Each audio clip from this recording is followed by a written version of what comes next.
আসসালামু আলাইকুম প্রিয় দর্শক, অন্যমঞ্চের আলোচনায় আজকে আমাদের অতিথি হিসেবে আছেন। আজকে ফেব্রুয়ারি মাসে 21 তারিখ, মহান ভাষা দিবস। 1952 সালের এই দিনেই বুকের তাজা রক্ত ঢেলে মাতৃভাষা বাংলাকে প্রতিষ্ঠা করেছিলেন আমাদের দেশের সূর্য সন্তান শহীদ রফিক, জব্বার, বরকত সহ অগণিত লোক। আজকে সেই দিন। আর আজকের এই দিনেই আপনার গতকাল রাতে আপনারা অনেকেই দেখেছেন যে অবস্থাটা, সেখানে দেখেছেন যে জামাতের আমির, জামাত ইসলাম যারা নাজায়েজ বলতেন, তারাও আজকে স্বার্থের মানে বাংলাদেশকে যারা স্বীকৃতি দেননি, যারা এই মাতৃভাষাকেও স্বীকৃতি দেন না, যাদের কাছে উর্দুই সর্ববৃহৎ পবিত্র ভাষা, তারাও গিয়েছিলেন পলিটিক্স এবং ওখানে সাংবাদিকদের সেই জিজ্ঞাসা যে আপনারা কি এখনো ফুল দেওয়াকে নাজায়েজ ভাবেন কিনা, সেটার প্রশ্নে তিনি বিব্রত বোধ করেছেন। এইভাবেই আজকে ভাষা দিবস পালিত হলো। গতকাল রাত থেকে এখনো চলছে, হয়তো আজকে বিকাল 4টা 5টা পর্যন্ত চলবে। বিভিন্ন দল গ্রুপে গিয়ে ফুল দিবে, ফুল দেওয়া শুরু করবে। আজকের এই দিনে দুই একটা ঘটনা অবশ্য একটু দৃষ্টিকটু হয়েছে, এবং আপনারা এই মুহূর্তে ব্যানার এবং হেডলাইন দেখে আপনারা নিশ্চয়ই বুঝতে পারছেন যে আমি আজকের ভিডিওটা সরাসরি আসলে বিএনপি বা তারেক রহমানের জন্যই।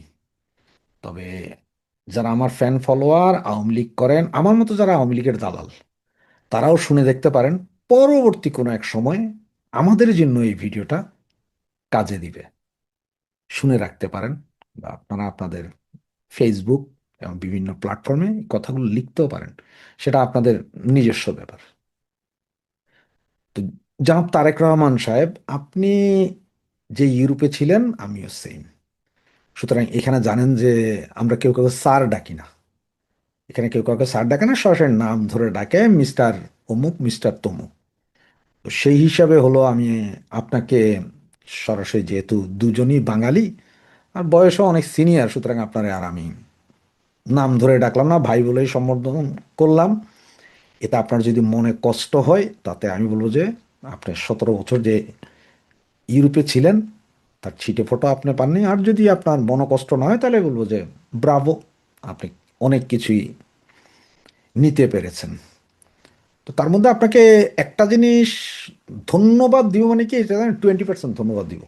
100% দেওয়ার মতো এখনো সময় আসেনি। সেটার মধ্যে হচ্ছে যে আপনি যে প্রোটোকলের গাড়ি কমিয়েছেন, এটার জন্য যেমন আপনাকে ধন্যবাদ। তবে একটা জিনিস আপনাকে একটু স্মরণ করিয়ে দিই, সেটা হচ্ছে যে এরশাদ সাহেব একসময় বলেছিলেন যে উনি সাইকেলে করে সংসদে যাবেন, অফিস করবেন, সব কিছু সাইকেলে করে যাবেন এবং আসবেন। এটা উনি শুরুও করেছিলেন প্রথম 1 মাস করার পরে। এরপরে ওনার জন্য মার্সিডিজ বেঞ্জ থেকে শুরু করে সব কিছু আসলো, এটা ভুলে গেল। এক সময় আমাদের নেত্রী, জননেত্রী শেখ হাসিনা, উনিও সিদ্ধান্ত নিয়েছিলেন যে কোনো ট্রাফিক সিগন্যালে ওনার জন্য কাউকে আটকানো হবে না, উনিও সমান্তরে পাবলিকলি যাবেন। সেটা কিছুদিন চলেছিল। এরপরে সম্ভবত এই যারা ঘিরে ধরা আর কি একটা সরকারকে, তাদের কারণে সেটা বাতিল হয়েছে। লক্ষ লক্ষ মানুষ প্রতিনিয়ত কষ্ট পেয়েছে। সেই জায়গায় আপনি বলেছেন যে আপনিও ট্রাফিক সিগন্যাল সেমভাবে যাবেন। তো সেইভাবে আপনি যদি যান, তাইলে এটার জন্য আপনি সারা বাংলাদেশের সবার কাছে ভাবা পাবেন। কেউ কাউকে মারবে না, এটা বাংলাদেশ। এইখানে আপনি যদি ওই খোলা আপনার নিজের গাড়িতেও যান, ফ্ল্যাগও না থাকে, তাতেও আপনারা কেউ এখানে স্নাইপার দিয়ে গুলি করে মাইরা ফেলাবে না। এগুলা ভুল কথা। একটা দুইটা গাড়ি থাকতে পারে, পুলিশি গাড়ি, বা আপনি সিগন্যালে কাউকে দাঁড়া করানোর প্রয়োজন নাই, আপনি এমনি যেতে পারেন। সুতরাং এগুলো যদি আপনি যদি সত্যিকার অর্থে করেন, তাহলে এটার জন্য আপনি বাহবা পাবেন, এতে কোনো ভুল নাই। তো এখন আসা যাক যে আপনাকে যে বলছি ভারতের সাথে সম্পর্ক উন্নয়নে সাবধান।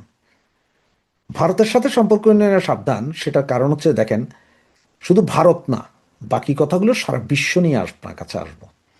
সেটা হচ্ছে যে আজকের ইত্তেফাক পত্রিকার একটা ফটোকার্ড দেখেছি, আমি জানি না সত্য কি মিথ্যা, এটা এখনো আমি জানি না, হয়তো মিথ্যা হতে পারে। সেখানে বলা হচ্ছে যে ভারত আপনার সম্মানে ভিসা সেন্টার চালু করে দিচ্ছে এবং বাংলাদেশের সমস্ত ভিসা সকলকে ভিসা দিবে। তো এটা যদি সত্য নয় তাহলে বলো যে বট বাহিনী মানে জামাত ইসলাম এটা করছে যাতে আপনার বিরুদ্ধে একটা ভারত বিদ্বেষী একটা মনোভাব আবার চাঙ্গা করতে পারে যে তারেক ভারতের দালাল। সেই জায়গায় আপনাকে সর্বপ্রথম যেটা খেয়াল করতে হবে, বাংলাদেশের এম্বাসি দিল্লি, কলকাতা সহ আরও যেসব অঞ্চলে ভারতে আছে বাংলাদেশের এম্বাসি এম্বাসি এবং কনসুলেটগুলো, সেখানে কলকাতার একটা নামই নেই, বাকি আর নাম নিতে হবে না, আপনি পুরোটা এরপরে হিসাব করলে বুঝে যাবেন। যা তারিখ চয়ন কলকাতায় আছে আমাদের বাংলাদেশ এম্বাসিতে, ফুলফিল জামাতি। তো এই ধরনের বাংলাদেশের যতগুলো এম্বাসি বা কনসুলেট ভারতবর্ষে আছে তার 80% কর্মচারী সব জামাতি, এবং এরা সব গত 17-18 মাসে ওখানে গেড়েছে, আবাসস্থল গেড়েছে। এরা কন্টিনিউ একটা আপনার সাথে গ্যাঞ্জাম লাগায় রাখার জন্য ইনফ্লুয়েন্স করতেই থাকবে। সুতরাং আপনার প্রথম যেটা দায়িত্ব, যেহেতু ভারত আমাদের একদম পার্শ্ববর্তী রাষ্ট্র, সেইখান থেকে একদম পিয়ন থেকে শুরু করে হাই কমিশনার পর্যন্ত সবগুলোকে অ্যাট এ টাইম তুলে আইনা নতুন করেন, যেগুলো আপনার দলের বা আপনার কথা শুনবে। ঠিক সেমভাবে সারা পৃথিবীতে যেমন মিডল ইস্ট এবং ইউরোপ, আমেরিকা আমেরিকা ইউরোপ এবং মিডল ইস্ট, এইখানেও সমস্ত কর্মকর্তা কর্মচারীদেরকে একটা দিনের সিঙ্গেল দিনেরও কোনো ইয়ে না দিয়ে সবগুলোকে নিয়ে আসেন বাংলাদেশে ঢুকাই আপনার নতুন লোক দেন। কিন্তু আপনি যদি এটা একটা বেস নিয়ে আসবেন বিমানে, আর একটা বেস ঢুকবে, সেম এরকম করুন যে 6 থেকে 8 ঘন্টার ভিতরে আপনার এই বেস ঢুকতেছে, ওই বেস ছেড়ে বের হয়ে যাবে। এখন আপনি বলবেন, ভাই এটা করতে গেলে তো অনেক সমস্যা আছে, কাজ কাম, না না না, দরকার বৃহস্পতিবার রাতে সবগুলো পাঠাবেন, ওরাও বৃহস্পতিবার ওখান থেকে উঠবে, শুক্রবারে ওরা নতুন অফিস নতুন সব কিছু নিয়ে নেবে। এখানে তো আবার এটাও করতে পারেন যে আপনি সব জায়গায় নতুন নতুন অ্যাম্বাসেডার যারা আছেন বিভিন্ন দেশে, সেখানে আপনার বিএনপি অ্যাম্বাসেডার আগে 2 দিন আগে পৌঁছাতে পারেন, এরপর সমস্ত কর্মচারী একসাথে। যদি এটা না করেন তাহলে আপনার জন্য বিপদ আছে। আমরা এর আগে বহুবার, বাংলাদেশের সরকার যখন শেখ হাসিনা ছিলেন, বহুবার বলেছি, চেষ্টা করেছে, হয়নি। সব জায়গায় জামাতিদের দখলে ছিল, এমনকি বাংলাদেশ এম্বাসি, আমি ধরেন ফ্রান্সে ছিলাম, 99% জামাতি, ইংল্যান্ডে 99% জামাতি, এই জার্মান, বেলজিয়াম, ইটালি, এমন কোনো হেন জায়গা নাই যেখানে পিয়ন থেকে সুপিরিয়র পর্যন্ত জামাতি ছিল না। তো অ্যাম্বাসেডার বা ফার্স্ট সেক্রেটারি আওয়ামী লীগের ছিল, কিন্তু তারা কি করবে, সব কিন্তু পয়সার খাক্কর। ওই জামাতিরা যেমনে বুঝাইতো উপরেও পয়সা খেয়ে সেম কাজ করতো, এদের কোনো চরিত্র নাই। সুতরাং এরা কি করছে, এরা সারা দিন রাত বৈশা ওখানে মিটিং, ইফতার, বনভোজন করে করে ওরা আওয়ামী লীগের বিরুদ্ধেই কাজ করছে। সুতরাং সেই জিনিসটা এই মুহূর্তে আপনাকে বললাম, আমরা আওয়ামী লীগ আমল বলেছি, তারা শুনে নাই। কেন শুনে নাই? কারণ হচ্ছে যে ওই যে বিএনপির ভিতরে যেমন 30% জামাত রয়েছে, আওয়ামী লীগের ভিতরে 30% জামাত আছে, কিন্তু জামাতের ভিতরে বিএনপি বা আওয়ামী লীগ নেই। সুতরাং ওই 30%ই সুবিধাভোগী, এরা যায় এই কাজ করছে।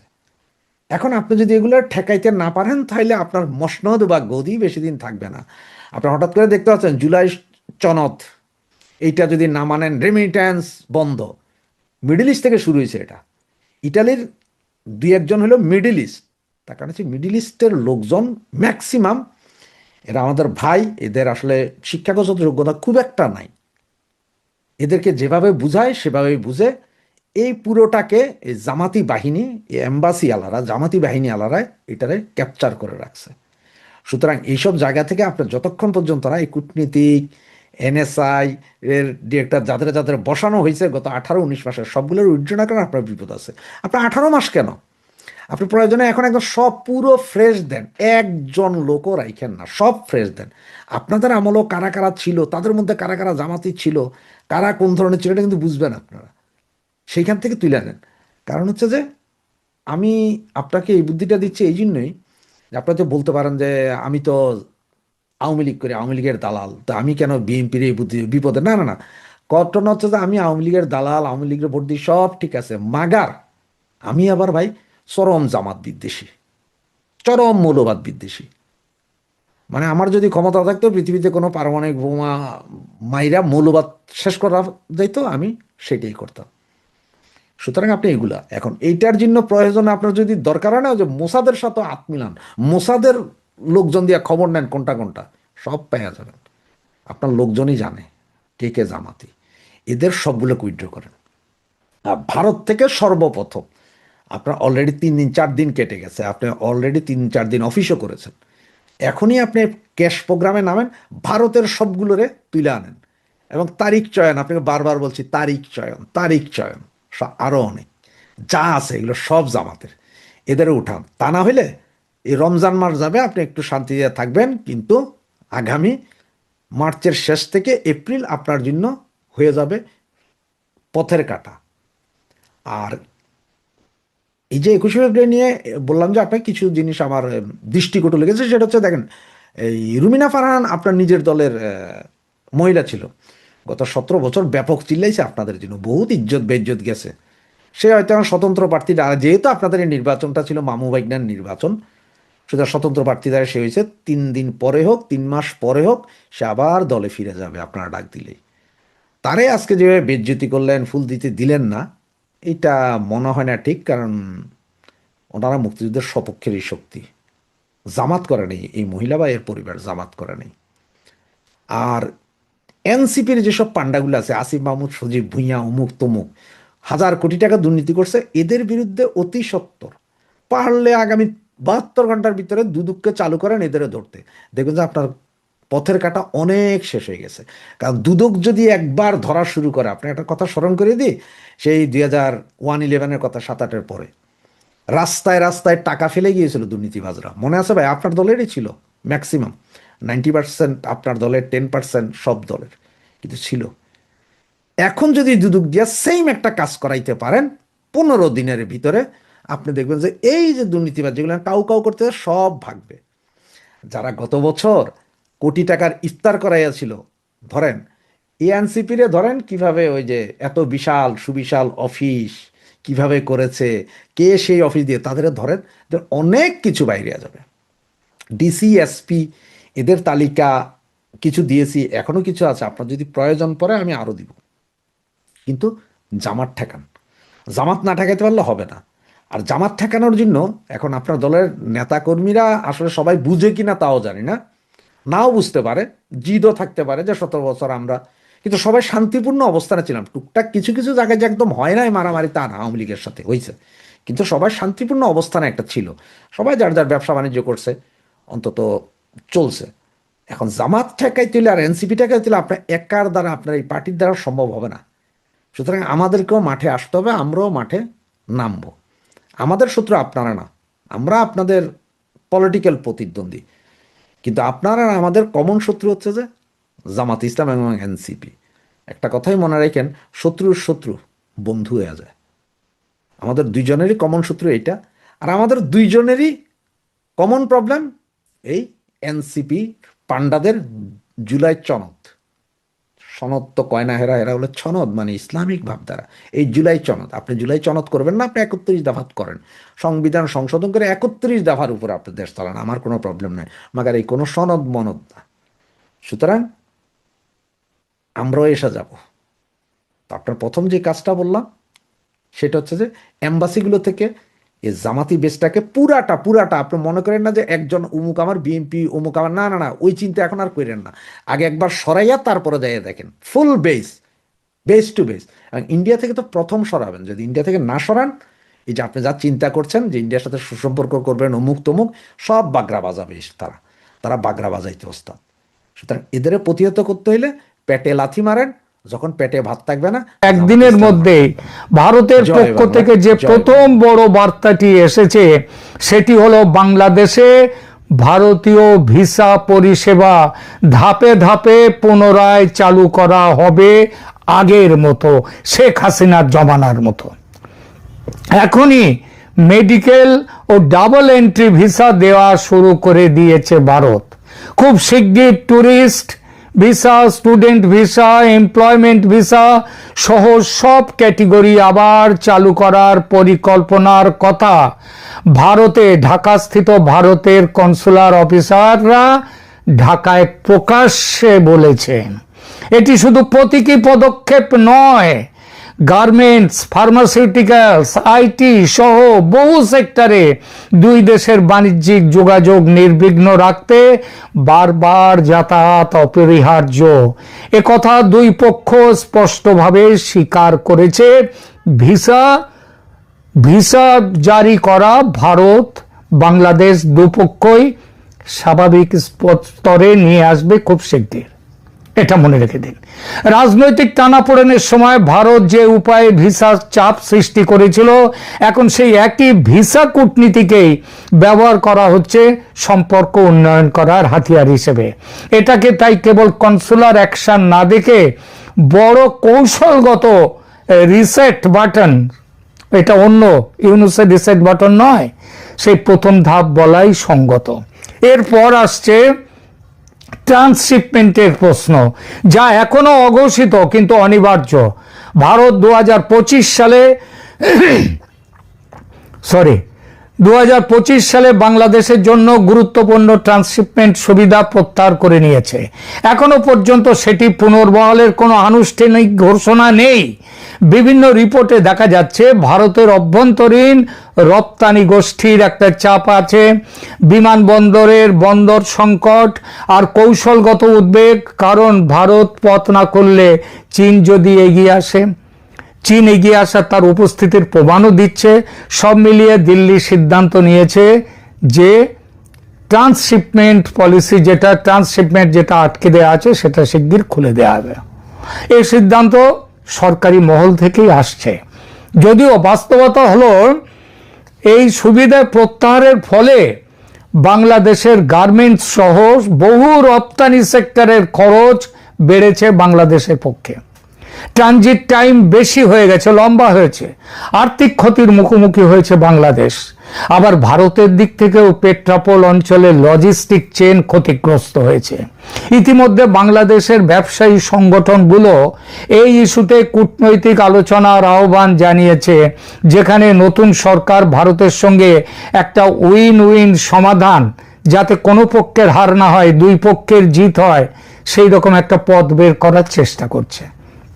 তাই ট্রান্সশিপমেন্ট এক্ষুনি চালু হয়ে যাচ্ছে এরকম আনুষ্ঠানিক সিদ্ধান্ত না থাকলেও এটি যে নতুন দিল্লি ঢাকা আলোচনার টেবিলে অগ্রাধিকার পেতে শুরু করেছে তা কার্যত নিশ্চিত, এবং খুব শিগগিরই এ বিষয়ে সিদ্ধান্ত হচ্ছে।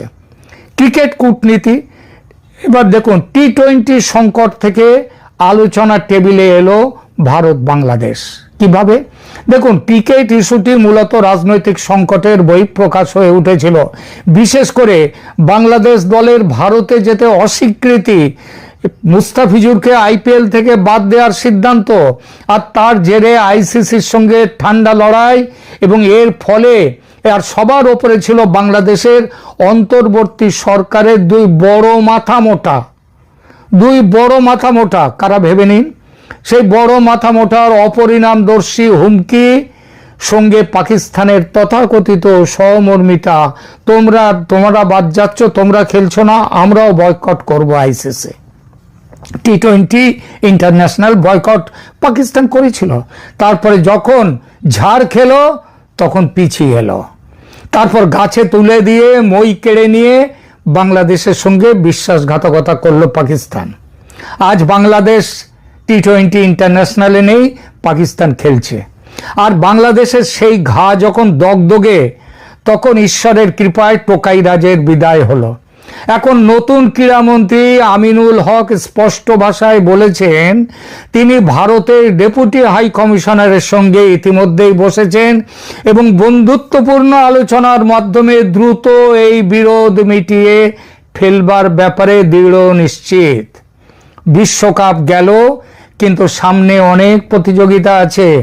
তিনি প্রকাশ্যে স্বীকার করেছেন যে আগের সময়ের কূটনৈতিক জটিলতা না থাকলে হয়তো বাংলাদেশ টি-20 বিশ্বকাপেও খেলতে পারত। এই ভাষা কিন্তু যথেষ্ট গুরুত্বপূর্ণ, কারণ এটি একদিকে আগের সরকারের ওপর দায় চাপায়, অন্যদিকে নতুন সরকারের পক্ষে একটা ক্লিন স্লেট তৈরি করে, যেখানে বিসিসিআই এবং বাংলাদেশ ক্রিকেট বোর্ড নতুন করে আলাপ শুরু করবে খুব শিগগির। দেখুন, সাউথ এশিয়ার কূটনীতিতে ক্রিকেট বহুবারই সম্পর্ক মেরামতির সফট লঞ্চ হিসেবে কাজ করেছে। বাংলাদেশ ভারত প্রেক্ষাপটেও সেই একই স্ক্রিপ্ট ক্রিকেট আবার ফিরে আসার ইঙ্গিত দিচ্ছে। নতুন পররাষ্ট্রমন্ত্রী খলিলুর রহমানের তার যে নিয়োগ সেটা নিয়ে দু কথা বলতেই হয়। কেন তার নিয়োগ? বাংলাদেশ ফার্স্ট বলেছেন খলিলুর রহমান, কিন্তু এই যে নীতি কার পক্ষে আরামদায়ক হবে? বাংলাদেশের পক্ষে, ভারতের দৃষ্টিকোণ তার দিক থেকে দেখা যাক। ডক্টর খলিলুর রহমানের পররাষ্ট্রমন্ত্রী হওয়া নিছক টেকনিক্যাল নিয়োগ নয়, এর ভেতরে বেশ অনেক স্তরের বার্তা লুকিয়ে আছে। তিনি অন্তর্বর্তী সরকারের প্রিয় পাত্র ছিলেন, ন্যাশনাল সিকিউরিটি অ্যাডভাইজার। মার্কিন নীতি নির্ধারক মহলে তিনি ঘনিষ্ঠ, আবার রোহিঙ্গা ও আঞ্চলিক নিরাপত্তা প্রশ্নে সক্রিয় ভূমিকার জন্য পরিচিত।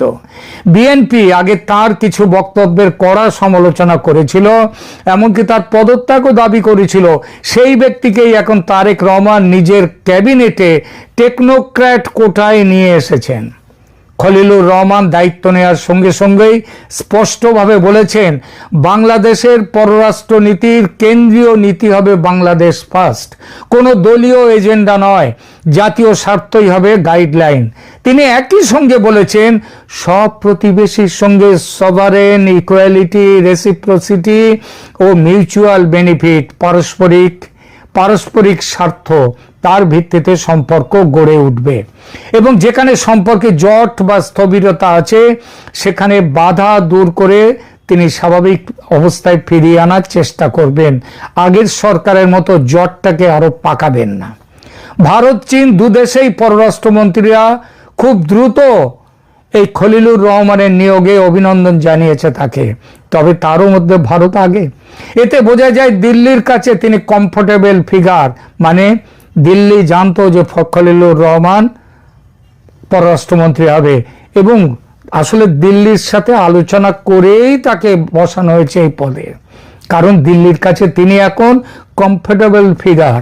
এই কমফোর্ট কবে এসছে, কবে থেকে দিল্লি তার সম্পর্কে তাকে বিশ্বাস করতে শুরু করেছে? গত বছর দিল্লিতে ও দোহাতে ভারতের এনএসএ অজিত ডোভালের সঙ্গে কয়েক দফা তার বার্তালাপের পর।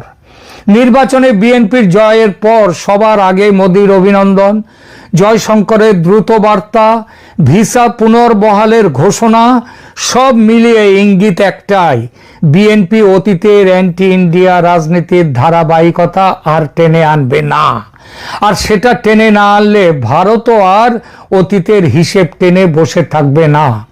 কাঠামোগত জটগুলি থেকে যাবে, কিন্তু সেই জট খোলার সম্ভাবনা আছে, সংঘাতের সম্ভাবনাটা কম নেই। এখন প্রশ্ন হলো, এই স্বাভাবিকতা কতটা গভীরে যেতে পারবে? কিছু মৌলিক ইস্যু থাকতেই পারে, যেমন নদীর পানি বন্টন, তিস্তা গঙ্গা সহ 54টি অভিন্ন নদী, এসব চুক্তি হতো না যদি ইউনূস সরকার এই টোকাই রাজ থাকতো। এবার এগুলো হবে। সীমান্তে গুলিবর্ষণ ও হত্যাকাণ্ড, এনআরসি সিএ নিয়ে উদ্বেগ, এসব, রোহিঙ্গা সংকট, শেখ হাসিনার প্রত্যর্পণ প্রশ্ন, এটা কিন্তু থাকবে না। শেখ হাসিনার কোনো সমস্যাই থাকবে না, বললাম, দেখে নেবেন। এসব কোনোটা আগে যেগুলো বললাম সেগুলো কোনোটাই রাতারাতি মিটে হতে যাবে না। তবে বিএনপি ইতিমধ্যে ইঙ্গিত দিয়েছে তারা শেখ হাসিনার প্রত্যর্পণ দাবি থেকে সরে আসতেও পারে, কারণ দেখবেন যে আইনে তাকে বিচার করা হয়েছে সেই আইনটাই সংসদ পাস করবে না, ওই যে বললাম অর্ডিন্যান্স। তো অন্যদিকে ভারত নিজের স্বার্থের জায়গা থেকে সজাগ থাকবে। চীনের উপস্থিতি, উত্তর পূর্ব ভারতের নিরাপত্তা, বিচ্ছিন্নতাবাদ, জঙ্গিবাদ ইস্যুতে বাংলাদেশের ভূমিকা, এসবগুলো দিল্লির মূল উদ্বেগ। কিন্তু নতুন পররাষ্ট্রমন্ত্রী, নতুন সরকার, পুরো নিরাপত্তা টিমের গঠনে আপাতত যে বার্তা মিলছে তা হলো তারেক রহমান চীনের সঙ্গে সম্পর্ক রাখবেন, সম্পর্ক কাটবেন না, কিন্তু একতরফা চীনা কাট খেলবেন না, যেটা ইউনূস ভুল করেছে। বরং ভারতের সঙ্গে এমন এক ভারসাম্য খুঁজবেন যা দলের বাংলাদেশ ফার্স্ট লাইন এবং বাস্তব কূটনৈতিক স্বার্থ